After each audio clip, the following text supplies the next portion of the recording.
بسم اللہ الرحمن الرحیم۔ صحیح بخاری حدیث نمبر 113۔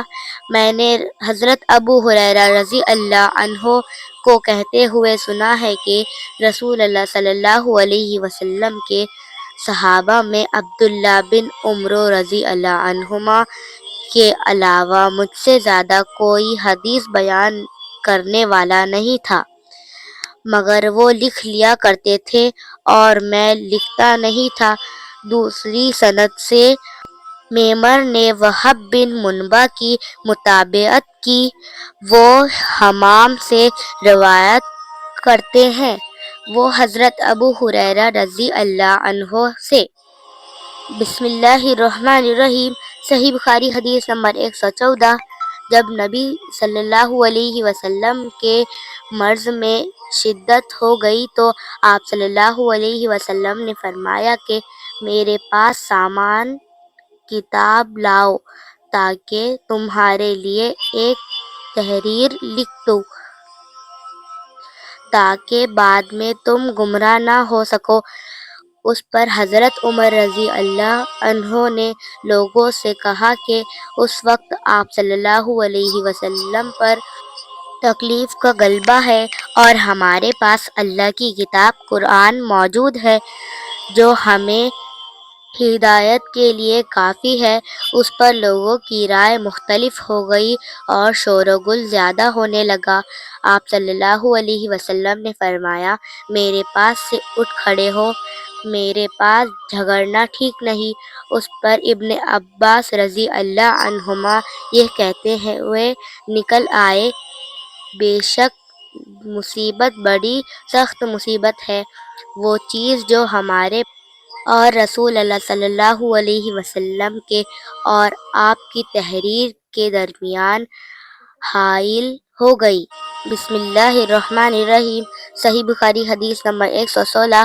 حضرت عبداللہ بن عمر رضی اللہ عنہما نے فرمایا کہ آخر عمر میں ایک دفعہ رسول اللہ صلی اللہ علیہ وسلم نے ہمیں عشاء کی نماز پڑھائی۔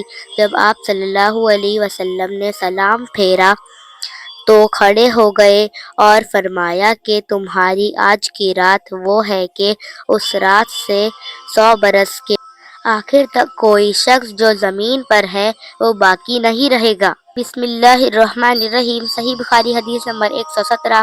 ایک رات میں نے اپنی خالہ میمونہ بنت الحارث رضی اللہ عنہا زوجہ نبی کریم صلی اللہ علیہ وسلم کے پاس گزاری اور نبی اکرم صلی اللہ علیہ وسلم اس دن ان کی رات میں انہی کے گھر تھے۔ آپ صلی اللہ علیہ وسلم نے عشاء کی نماز مسجد میں پڑھی، پھر گھر تشریف لائے اور 4 رکعت نفل نماز پڑھ کر آپ سو گئے۔ پھر اٹھے اور فرمایا کہ ابھی تک یہ لڑکا سو رہا ہے، یا اسی جیسا لفظ فرمایا۔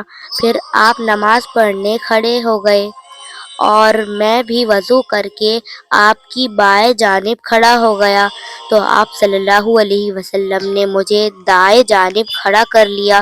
تب آپ صلی اللہ علیہ وسلم نے 5 رکعت پڑھی، پھر 2 رکعت پڑھی، پھر آپ صلی اللہ علیہ وسلم سو گئے، یہاں تک کہ میں نے آپ صلی اللہ علیہ وسلم کے خراٹے کی آواز سنی۔ پھر آپ کھڑے ہو کر نماز کے لیے باہر تشریف لے آئے۔ بسم اللہ الرحمن الرحیم۔ صحیح بخاری حدیث نمبر 118۔ لوگ کہتے ہیں کہ ابو ہریرہ رضی اللہ عنہ بہت حدیثیں بیان کرتے ہیں، اور میں کہتا ہوں کہ قرآن میں 2 آیتیں نہ ہوتی تو میں کوئی حدیث بیان نہ کرتا۔ پھر یہ آیت پڑھی جس کا ترجمہ یہ ہے کہ جو لوگ اللہ کی نازل کی ہوئی دلیلوں اور آیتوں کو چھپاتے ہیں۔ آخر آیت رحیم تک۔